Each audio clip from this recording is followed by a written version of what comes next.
Hey, FlimsyLunchTray here, and welcome to World of Warships, where today I'm featuring the Supership, tier 11, if you will, a light American cruiser, the Jacksonville, and I have been having some really good games with Jacksonville, and playing to her strengths and being mindful of her weaknesses, which I will point out in today's video, or should I say videos. It's going to be a little bit of a compilation of having... I think there's 4 or 5 clips from various battles. It was hard for like one battle, one video to kind of encapsulate everything I want to talk about. So instead we have just kind of strung together a miniature compilation, if you will. So as you go up the light American cruiser line, some of the things that are notable about the line is they're very consumable heavy, which, I mean, if you look at the bottom of the screen, like, you know, definitely true between having your damage control party, your repair party, your head acoustic search, your radar, your defensive AA, and also in terms of the armament of having high explosive, armor piercing, depth charge airstrike, and then also one of the special abilities. I think it's referred to as the high explosive barrage. At least that's what it's showing here on the WoW shipbuilder, in which when activated, the duration lasts for 40 seconds. And we are pinning, or our penetration capability of our high explosive shells goes up by plus 40%. So, as an example, if you don't take IFHE, the inertia fuse high explosive shells, you're just pinning 30 millimeter. When you activate the high explosive barrage, then you're going to start penetrating 42 millimeter, and there's a lot of 32 millimeter at the high tier, which kind of, as long as you're able to fill your progress bar, which you're going to see us fill here as we collect hits here, you don't really have to take the inertia fuse high explosive. Now in Worcester, like, I actually take IFHE because there's so much 32 millimeter at the higher tiers, even on cruisers to an extent, right? And I like going for the raw damage, but with Jacksonville, like, you kind of get the best of both worlds, where, you know, not taking IFHE means you maintain your fire starting chance, which I think without is, yeah, it's like 12%. And then, was it with, if you use a combat signal, you can bump it up to 13%. I don't know, because I thought there was one that was like, it has to be more than 160. Let's say 12.5% or something like that, okay? So you get the best of both worlds in terms of when you do activate the F key, which this Montana player is going to so lovingly demonstrate for us here. We get to keep our fire chance in addition to now pinning 42 millimeter. Now this Montana player makes some big mistakes in the sense that rather than just going dark, he decides to blind fire us here. I don't think he hits us here, but there's a couple times he goes dark, and maybe he could have healed up. I guess maybe he already did the blind fire. He could have gone dark, let the fires go out, maybe healed up using the smoke, Doom smoke that Doom laid against, for me, against ourselves, and just kind of going dark and trying to heal, as I'm trying to now purposely set a fire on his stern. Because he doesn't have fire prevention. There's 2 fires on a superstructure. If you're playing high tier battleships, I mean, almost any tier, like, you really need fire prevention, like on 95% battleships in the game. So we're able to quite quickly, we're not even a full 5 minutes into the game, 80,000 damage just from the fires ticking in our pinning. We're already over 220 main battery hits. And just as the Tulsa with his 10-kilometer radar is kind of getting back into range, a little too late to help his Montana buddy. Now, the strengths of this ship, kind of like what you're seeing in this game, there's 2 things in terms of your positioning. One is the ship is really strong, like absurdly strong. If you're working with a clan mate, a division mate, who is, particularly with the American smoke screens, maybe even something like the Yu Yang as well, even can be an exception. But laying down smoke for you, throwing a lot of torpedoes out, and just kind of letting you farm. That's really where the strength of Jacksonville becomes quite absurd, when you get those strong divisions that are playing the ship to its strength. And then also islands, which you're going to see throughout today's video. I go ahead and I'm greedy here. I go ahead and press the F key because I want to have the kill on Tulsa, but our I think our Japanese battleship friend yoinks to kill the Yamato here on us. So we're not able to get that. I'm going to go ahead and skip a bit further forward where we're going to be coming in on Bravo Cap. And here, one of the things, I talked about it even in the Veteran Player Guide series the other day, but typically with cruisers, you want to work around your key objectives, which we've been doing so far. You want to be supporting your destroyer players, which we've been trying to do our best so far. And typically always working around islands. Now with like the American Light Cruiser line, they have a higher shell arc, so we can lob over islands quite easily, even though how close we are to this island or something. I don't think with Des Moines or Annapolis we could lob this, I don't think. I know you certainly couldn't with the more flatter shell arcs of the like Nevsky line as an example, or Petropavlovsk. But you want to be utilizing coverage as much as possible. So you really, this line, especially Jacksonville, kind of encompasses this really annoying ship that you want to get rid of, because one, it's setting you on fires a lot, it's constantly spamming high explosive shells in your direction, and just a real pain to deal with. Now I'm detected here and I'm waiting for my main battery penalty to go away to see if there's actually something within 9 kilometers. There's not, but the Alvaro de Bazan is trying to come in behind us to flip C, which Yugamo and Smolensk have both picked up. So we immediately switch to helping out. You do have a really fast main battery turret traverse time on the ship. I can check. Yeah, it's like the build I have is like 8.3 seconds. So that's incredible. In addition to having a 17.2 kilometer range without even building into the range. So I just build into the main battery mod 3 in slot 6 because I don't see any reason to make the range even longer. In this clip, I decide not to ground the 10 line of the island, the 10 line here, like Doom is in the destroyer. And the point of this clip, we catch 2 destroyers off guard, is to show you where Jacksonville is not strong. In the sense that she can't handle focus fire. I mean, it's probably pretty obvious, right? But when you go through concentrated fire, your life sucks quite quickly. It really felt like the destroyers had backed off, and I was hoping to catch them out like this, and I'm really trying to get rid of Venom because I don't want to deal with his torps. But I decided, it's actually probably more important that I switch to Jaeger because I don't like dealing with Jaeger's really fast torpedoes. And we just want to get rid of him in general. I don't think I had the radar mod, what is it called? Surveillance Radar Mod 1 to extend the action time of the radar by 20% here. So that's a bit of a bummer. But between setting the fire on the Jaeger, he's not going to be able to go dark on us. And you can see we're already using one of our heals, and now we have an encounter with his 9203, I think, is what encounter has. So he pins us everywhere with his 203s. But then also, if he decides to go broadside, we can quickly switch to armor piercing. So you're gonna see examples of definitely utilize armor piercing on broadside ships in today's video. It's definitely worth it. We severely damaged the Venom, we killed the Jaeger, and my goal at this point is to try to take as an encounter with me at this point. And we're going to switch back to explosive, use the F key. We are getting citadels in that. There's no point of holding onto F key at this point, but we are going to go down here, and then when we zoom out, you can see kind of the concentrated fire I was taking from 4 different directions in addition to the encounter there as well. So you won't survive focus fire like that out in the open. It's much better to play around smokes. It's much better to play around islands. This battle ends up being a loss, but we have a phenomenal start for us here up on the north end. Like I think our south end ends up collapsing, and it's kind of traditional that it seems like one of the flanks will collapse, right? I think the north C cap collapses for the enemy team here.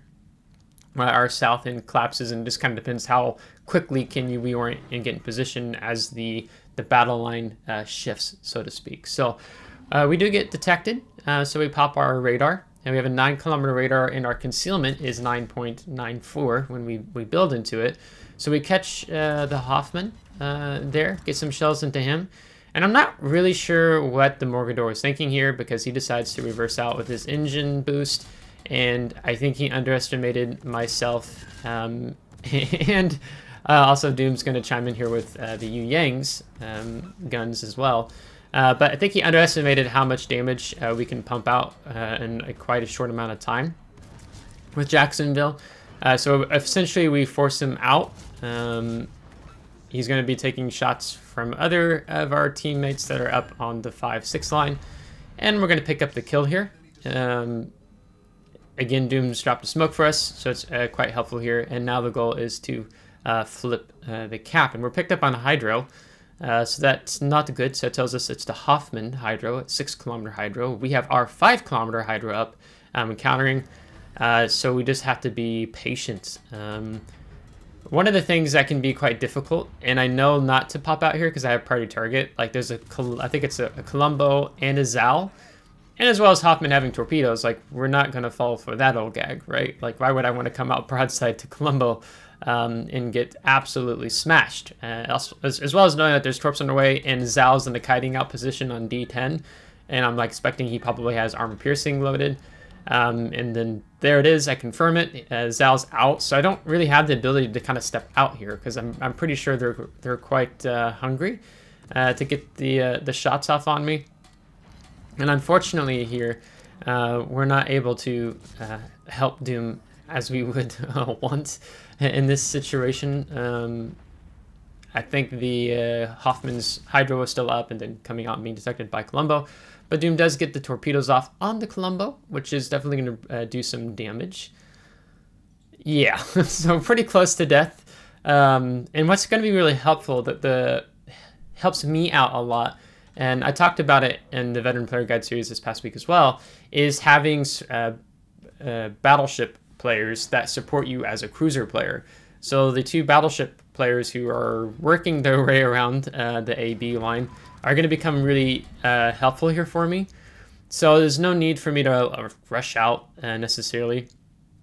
Now I'm not detected. I can pop radar here and kind of get a feel for where people are at. Still don't know where the Zal is. I'm going to go forward and go to the right and keep the island between me and Colombo. Colombo's like, oh, I'm going to go out broadside. And I'm like, no, you're not. I'm going to let you up on radar, and your smoke is now useless. And Izumo collapsed him and finishing off the kill. So that's really beneficial here. I'm looking at Hoffman like, okay, Hoffman's going to rush us. We don't have Hydro yet, right? It's coming off on cooldown. And you can see that we're just going to kind of stay bow here to the Zal. We don't really want to be super aggressive, and Slava's taking long-range shots at us as well. And showing off a lot of broadside to Zal, because I do respect Zal's armor-piercing shells, certainly. I'm totally expecting Hoffman to YOLO us, which definitely seems to be the case. And there you can see Zal switch to armor piercing, so he's kind of waiting for me to see if I'm going to give way to it. I want to reverse, get the island between me and the Slava as well. And here comes the Hoffman. I don't know if one of his torp racks gets incapacitated here. I mean, I just incapacitated one right there, and you can see he's DCPing, so I think he had another rack probably ready to go. And by sheer luck, not really skill, we thread the torps. I was focused on trying to kill him versus dodging, but I know, always try to present the smallest target as possible. So this is the benefit, again, utilizing your islands. If I just kind of charged out here, I'm pretty sure Slava, he's just sitting back there at, idle at G8, looking for targets to slap and punish. We don't want to reverse completely out from behind the island, because I'm still paying attention to my priority target. I think priority target's like super valuable here, and I'm seeing how far can I actually back up. I don't want Zal to ram me, but I don't want to get clapped in the side from the Slava, because I'm pretty sure Slava's just kind of like waiting for me to like fully back out.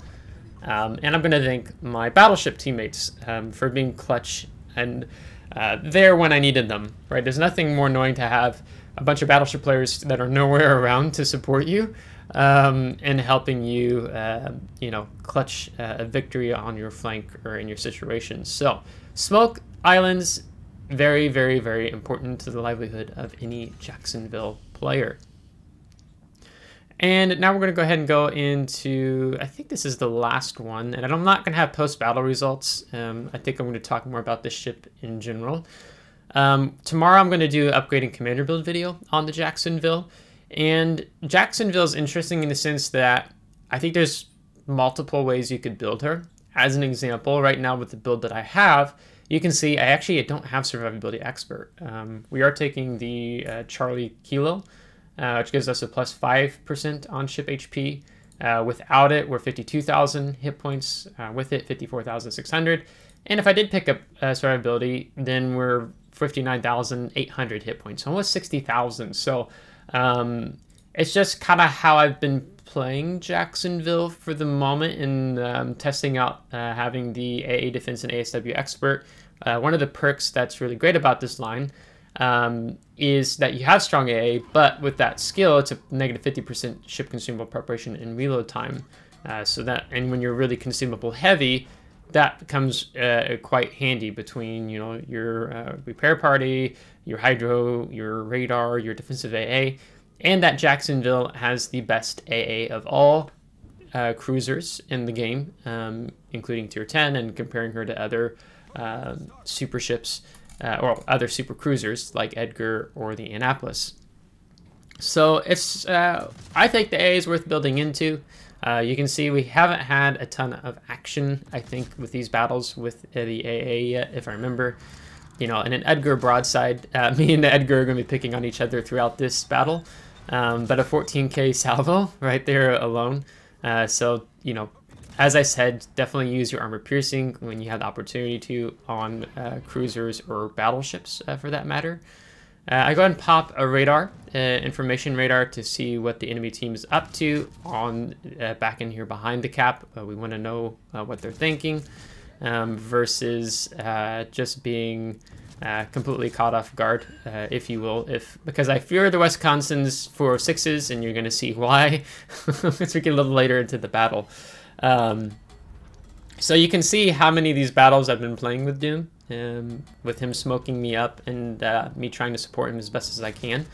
And I'm going to open up on the minnow here, trying to get the minnow to like back off and not pursue Doom, if you will, in addition to Doom getting a lot of torpedoes out, which he is going to land too. On the Minotaur, and Doom is going to survive. He's not going to go out here. So also it's helpful when, you know, Minotaur and your bow in are completely angled out. It's harder to be pinned by a Minotaur, right? So all good stuff. We also, you can see we have the top grade gunner. That's one of our other skills. So whenever there's an enemy ship within our standard technical range, we get a negative 8% main battery reload time. I really like having the top grade gunner, but between taking the concealment, top grade gunner, and the A defense and ASW expert, all 4-point skills, and we have 12 points wrapped up right there alone, which is kind of why I don't have the survivability expert.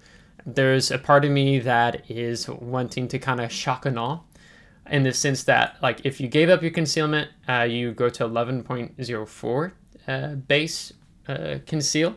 You get more value of your top grade gunner, and you open up 4 points that you could put into other spaces, you know, like the survivability expert, and how I have my build. I could take incoming fire alert, drop priority target, and then take demolition expert for another plus 1% chance of causing fire. So there's several things we can do here. You could be even more greedy and give up the AA and go for like something like outnumbered, which gives you negative 10% maximum main battery shell dispersion, plus 8% ship speed when you have more enemy ships closer to you than teammates, as an example.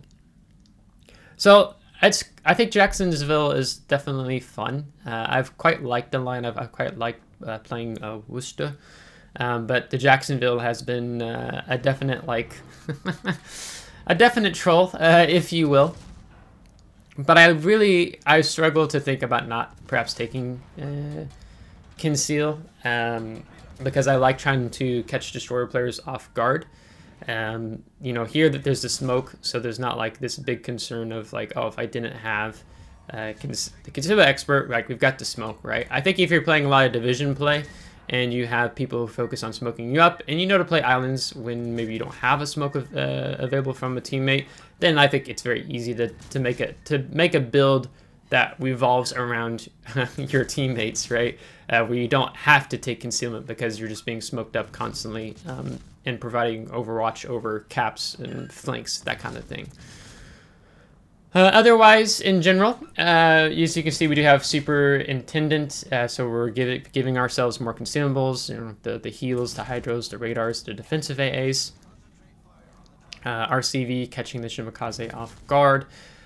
So, and being a very consumable heavy ship, you have a lot of tricks up your sleeve. You can be very difficult to deal with, especially, and that's especially true for Jacksonville. I mean, you can see the Wisconsin hasn't really liked taking engagements with us. Like, he's dipped back in behind the island.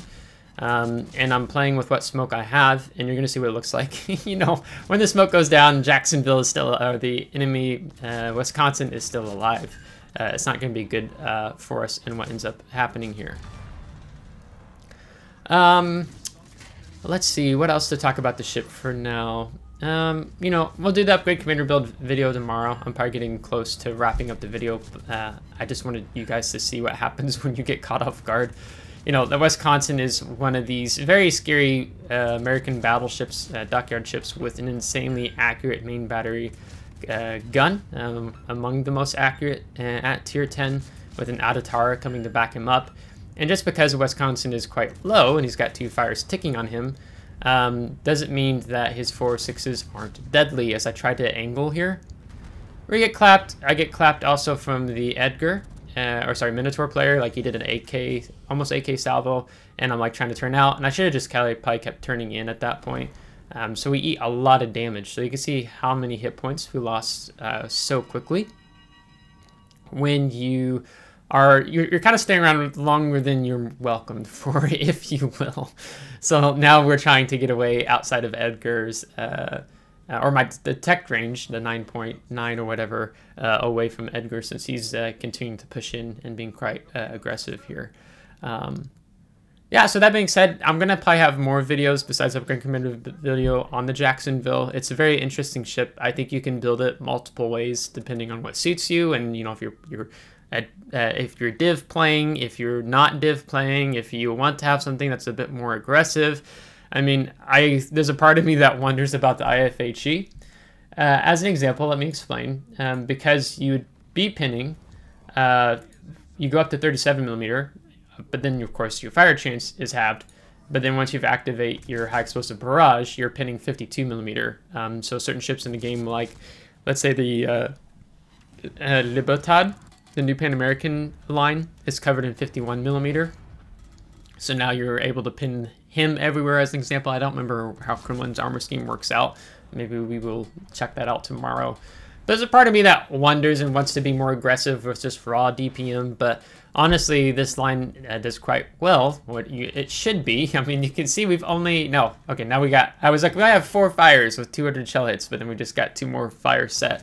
It does quite well as a whole, and I've really enjoyed playing it because I really enjoyed the heavy cruiser line and the light American cruiser line as well. So that's going to bring the video to a close. If you liked today's video, go thumbs up. If you didn't, go thumbs down. Subscribe if you want to see more.